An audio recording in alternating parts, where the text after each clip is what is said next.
is WCCB News Edge with Morgan Fogarty on Charlotte's CW. Should police be in charge of investigating themselves, or in the name of transparency, should they turn over officer-involved shootings to outside authorities? Can you believe it's been 10 years since Mary Kay Letourneau married her student lover? They are still together and now talking about their controversial relationship in an all-new interview. And why celeb mom Alyssa Milano is slamming an airport for confiscating her breast milk. A CMPD officer involved in 3 on-the-job shootings in the last 2.5 years has been cleared in the latest case, which killed 20-year-old Anisha Fonville. Today, the Mecklenburg County District Attorney said he would not file criminal charges against Officer Anthony Holzhauer. The DA says Holzhauer's claim that Fonville lunged at him with a knife warranted the officer's reaction. Meanwhile, newly released dashcam video shows the moments leading up to the shooting death of Walter Scott in North Charleston Saturday. In this dashcam video released from the South Carolina State Police, you can see Officer Michael Slager approaching Scott's car. He was allegedly pulled over for having a broken taillight. Then you see him run away. Slager had returned to his patrol car. Moments later, Scott gets out of that Mercedes, runs, and then in this cell phone video that we've seen everywhere, shot by a witness, Slager is seen shooting at Scott 8 times as he runs from the officer. Slager has since been fired and is now charged with murder. So that brings us to our question of the night. Should police be allowed to investigate themselves? Let's take it to the crew, the edutators, WCCB News Edge contributor Ashley Anderson, QCB from WFNZ Sports Radio, and Amy Chu from We're the Future. Thank you all for being here. Should police be able to investigate themselves? All on their own, that feels wrong on every kind of level. What we're seeing from citizens today is they want transparency. So in my opinion, it should not be left up solely to the police department in charge. It should be involved on a state level and a citizens community board as well. I completely agree. Also, if you think about it, part of successful policing is community trust, and so I think that adds to building trust with the community when you allow a third party or somebody neutral to investigate. And when they do a good job with the investigation, because what's going on, the police in the community are now on different pages, you know, because community has this feeling different that, books. There you go, Yeah. different books. I mean, really, if we're talking, and going back to what you said about the Citizens Review Board, we cover this a lot every time it comes up. And in 2013, we did a report. In 16 years that CMPD's Citizen Review Board has been around, it has never found an officer at fault. In 16 years. They've made some changes recently to try to help provide that transparency that people want. One of them is that the board now has access to something that the general public will never see, which is CMPD's Internal Affairs Report. You wonder how in the world they were able to make a decision before when they never had the IA report that detailed what actually happened, the details we don't get in those little media briefings. Well, and so many times it goes to a grand jury, which is very secretive, and the public doesn't hear anything about that. And we know from Ferguson and the case in New York, grand jury cases, they rarely indict police officers in police-involved shootings. Well, I think it's tough because the threshold, you know, it's like a little higher standard usually, because you really want to be sure, because there is a lot of community backlash, both from the policing community and the community And there's a lot of leeway. Like, you know, they give the police a lot of latitude to defend themselves, obviously, and to do what they feel is the right thing. And regardless of whether, let's assume everything is totally on the up and up. It's all ethical, it's all legal, it's all on the up and up. And in 16 years, the CMPD officer has never been wrong. Are we at a point in our community, in our country, where we can afford to let that transparency go? Or do we need to do everything we can to make sure that it's there? I think we should make sure that it's there. It's easier than ever to make, you know, there's video, there's online data already available. I think it's too easy not to do it. I just think they better get this problem solved quickly, because what's going to happen is people going to start taking handle the situation in their own hands. Something like what Charles Bronson would do in a Death Wish movie or something like that. And I'm just saying, we don't want that. We don't want people being vigilantes and taking matters in their own hands. So. And there are, I mean, you know, we're talking a lot about the bad cops out there who do the wrong thing. There are a tremendous number of fantastic officers who put their lives on the line every day. Who take pride and protect and serve on the badge, of course. You know, and they're put in tough situations where they have to make quick decisions and snap judgments. And so maybe one of the things things we can do is provide training so that good officers aren't caught in a situation like this too. But we talk about training. I know we got to wrap, but I was looking at Facebook today, and everybody has an opinion about what happened in North Charleston. And I saw one comment that said, this is what happens. This is why people get shot by police officers. This officer clearly felt threatened. I have a hard time looking at that video and seeing where the threat was. It's like the girl in the short skirt deserves to get raped argument, in my opinion. Yeah. All right. Another story Here's a segue of interest. Yeah, thank you, Ashley, for that. A decade into their controversial marriage, Mary Kay Letourneau, remember her, and her student-turned-husband, Billy Fulau, are still going strong. The couple, who first got together when Letourneau was 34 and Fulau was 13. Ooh. He was actually 12. Was he? Yeah. Yes. Oh, yes. Thank you for that. Okay, that makes it just to make it even grosser. Better. Yeah. Will mark their 10th wedding anniversary on May 20th, and to celebrate, they sat down with Barbara Walters for an exclusive interview that's going to air on 2020 tomorrow. I mean, it blows my mind. And they both have said she's in her 50s now. He's 31, I think. They've got 2 teen daughters. The first one was born when she was in prison. The first time. Mm-hmm. They said, well, we've had our marriage ups and downs like anybody. This story is a trip because when they met and they first date, she took him to McDonald's Playland. And now, since she's got older, he take her to K&W to eat. So it's like... You know what's interesting? If you look at their age matchup today, like let's say they got together today, she's around 53 and he's, I think, 31, something like that. Yeah. That would be like, okay, that's a little weird. But you just have to, the history is just so twisted that I'm still oddly fascinated by it. But I do wonder, sadly, about the first. She was married and had 4 kids. What happened to the first 4 kids? Their dad got custody of the kids. Yeah, so I'm actually his age, and I remember when the news was coming out. I mean, I was in middle school, and I was like, I can't believe anybody would fall in love with any of my classmates. Like, it's a middle school boy. Like, it just doesn't make sense. I mean, women are naturally more mature, truly, than guys. I'm on the Sorry, CB.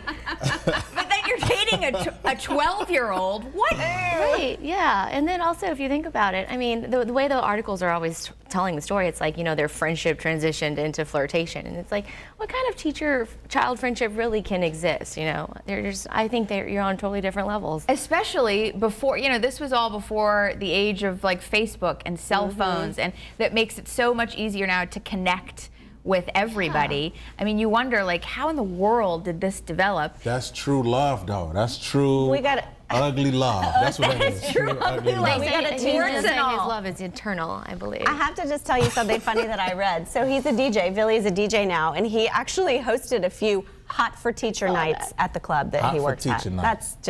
That's too much. All my teachers look like Cicely Tyson, so I wasn't attracted to none of them.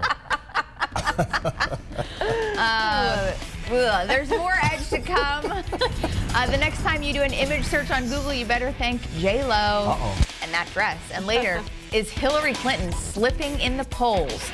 And when will she announce her presidential bid for 2016? We've got the answers coming up. Baby, my heart can still fall as hard at 23.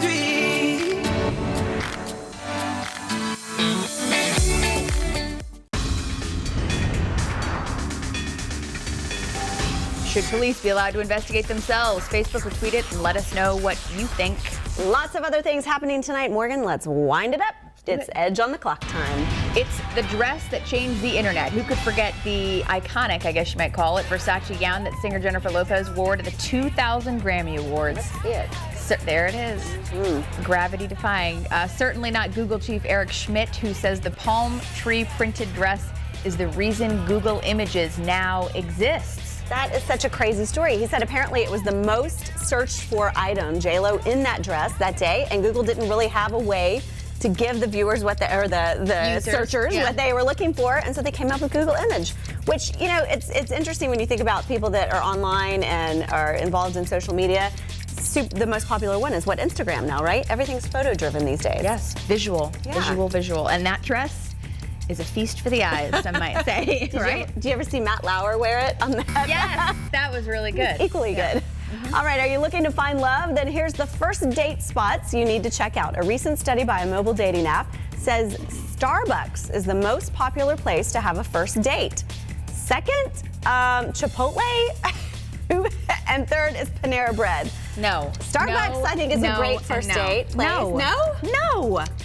Chipotle. Starbucks is where you go to like have a business meeting. You go to meet your girlfriend. It's like non-threatening. It's a very short time frame. You go to swap Craigslist items. Yeah. Because they might be a serial killer. Chipotle should never even be on the list. I don't even like to go there with my husband. No. That's like you're gonna have bad breath afterward. I mean, first of all, what cheapskate is taking a first date to Chipotle? Can you not spring for a real restaurant? Where's the romance? Makes me glad to be married. And it doesn't have to be, I'm not saying it has to be expensive, but just creative. Maybe something a little bit more has to be a little more expensive. thoughtful. Well, all right, you're right. A Utah man showed up in a polo shirt during an important meeting with Barack Obama. Yikes. The 26-year-old got called in for what he thought was a business casual meeting with a federal official. Oops, there he is. He found himself sitting at a small table just one seat away from the President of the United States. But this is the thing, it wasn't just a federal official. He still thought he was going to meet with somebody, a high-ranking official from the White House. Would you go? I mean, I guess this speaks to the world we live in now, where people just show up in whatever thing they're wearing or whatever. I would never think that is business casual anyway, a polo shirt. To me, business casual is like a jacket, no tie.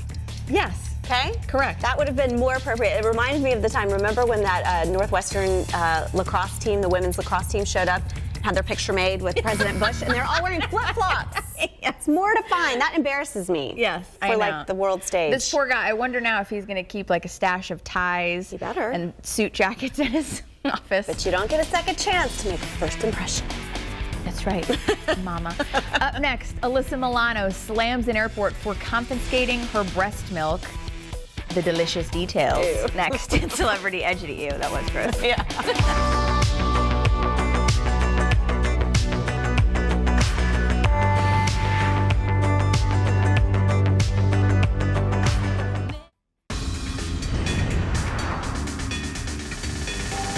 Should police be allowed to investigate themselves? Facebook or tweet it and let us know what you think. Celeb mom Alyssa Milano went on a Twitter rant earlier this morning after security at Heathrow Airport in London threw out her breast milk. She tweeted, quote, "Heathrow just took my pumped breast milk away. 10 ounces, gone, not okay." Makes you wonder if airport rules are going too far sometimes. And from pop culture to politics, Hillary Clinton will reportedly enter the 2016 presidential race this weekend. Business Insider said today, quote, "A source with knowledge of Hillary Clinton's plans has confirmed that she will officially announce her 2016 presidential bid on Saturday or Sunday." And according to a new poll released by Quinnipiac University, that is just a word I can't get in my brain. Clinton will enter the race at a time when her favorability ratings are plummeting in key swing states like Iowa and Colorado. Does it matter? We have so much time before the presidential election. It does not. So I interned for Hillary Clinton when she ran for president in 2007. And, everybody's always focusing on these things. But in my opinion, looking at poll results today is kind of like trying to figure out what you're going to eat for breakfast next year based on how hungry you are today. A lot of people are saying, though, that these poll results do show that perhaps Democrats want a campaign, that they don't want a coronation. Oh. I think that's true. I think that, one of the things we saw in 2008 when there was such a contested primary is that we got two great candidates, and we had some really good issues discussed, and then we got to keep Democrats excited for a lot longer. Is this email thing plaguing her? I mean, is this the results of that? No, I don't think so. I think, part of it is people are already starting to wear down. And then I think plummeting was a little bit dramatic. She's still got 40%. I mean, she's doing fine. I feel like the email thing, though, had to play a role in it somehow, though, because we're still on this topic of transparency. Yeah. That I just feel like there's a connection there, if the numbers have any bearing. Can we go back to the breast milk? Yes, we can, QCB. I just think breast milk, first of all, I think it should be sold in grocery stores right beside the yogurt, okay? I thought that was an injustice for them to throw away that breast milk because, you women, y'all, that's hard work to do that. Yeah, well, she says they didn't give her any option, that she was willing to spread it out into different containers to lower, because I guess you can't travel with a certain amount. But it would still have to fit in a Ziploc bag, right? And they said, no, we're tossing it, and that you have to have a baby present with you to travel with that amount of milk. They should start selling it in the stores. I think it tastes great. It'd be too expensive. Oh, QCB. Thank you all, except for you, QCB. There's more Edge, including your headlines and your forecasts when we come back. But first, 7-Eleven is letting customers bring their own cups or anything they want from home to fill with Slurpees this weekend. Mixing bowls, plastic hats, teapots are all eligible Slurpee vessels. It's happening Saturday, so slurps up, Charlotte. Trying to break the chains, but the chains only bring me.